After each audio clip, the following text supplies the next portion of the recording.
বিহারে যাওয়ার যাত্রা আমাদের শুরু। একটা বন্ধুর বিয়ে খেতে আমরা যাচ্ছিলাম। খুব তাড়াহুড়োতে আমরা এখন ট্রেনে উঠব। ট্রেনের প্ল্যাটফর্মে খুব তাড়াহুড়োতে যাচ্ছি, ট্রেনে উঠব। এরপরে দেখুন লম্বা মানুষদের ট্রেনে উঠে কিরকম এইভাবে শুয়ে আছে মানুষ। বাবা কি করছি মানে হাত ঘাড় বেরিয়ে কি অবস্থা। ওইখানে দেখুন দুজন,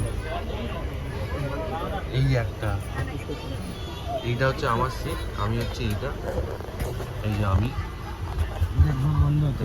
এই যে ভাই, এটা না ভাইয়ের সিটে বসে আছি। খুব কষ্ট হচ্ছে এগুলোতে বসা, আমি অনেক লম্বা, এগুলোতে বসা খুব টাফ। আর ও খুব নেশাগ্রস্ত হয়ে গেছে, মানে নেশার জন্য চাই। अरे सुअर का बच्चा हुआ तो वो क्या है, पहले बोलेगा क्या दिक्कत हुआ। नहीं मेरे को दिक्कत हुआ। ए हाथ छोड़, मैं तेरा पैर पकड़ रहा हूँ, पैर पकड़ रहा हूँ। छोड़ छोड़ मेरे को उधर देंगे तो हम लड़ा यहाँ पे कहीं। ভয় পাবেন না, এটা কোনো বড় ব্যাপার না। ট্রেনের মধ্যে ছেলেরা গেলে যা হয়, টুকটাক একটু খাওয়া দাওয়া হয়েছে, লিকুইড আর কি। তার ফলে এই ঘটনা। ট্রেন থেকে সে নেমে যেতে চাইছে। আমার এক বন্ধু, খুব এমনি ভালো ছেলে, কিন্তু মদ খুব প্রিয় তার। ট্রেন থেকে তাকে নামাতে হলো, মানে সে নেমে যেতে চাইছে, না হলে সে মর যায়গা। কোনো অসুবিধা নেই। রাতে ছেলেটা কি করছিল, এই সকালবেলা তার অবস্থা দেখুন।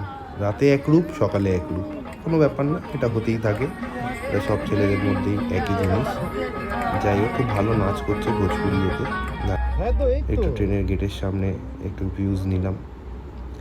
এরপরে আমরা একদম একমা স্টেশনে নেমেছিলাম, যেখানে আমাদের যাওয়ার কথা ছিল। ট্রেনে তো খুব ভালো মজা করলাম। মজা করতে করতে এলাম এক রাত কাটিয়ে। একমা স্টেশনে নামার পরের ভিডিওটা আবার আসছে, ওয়াচ করতে।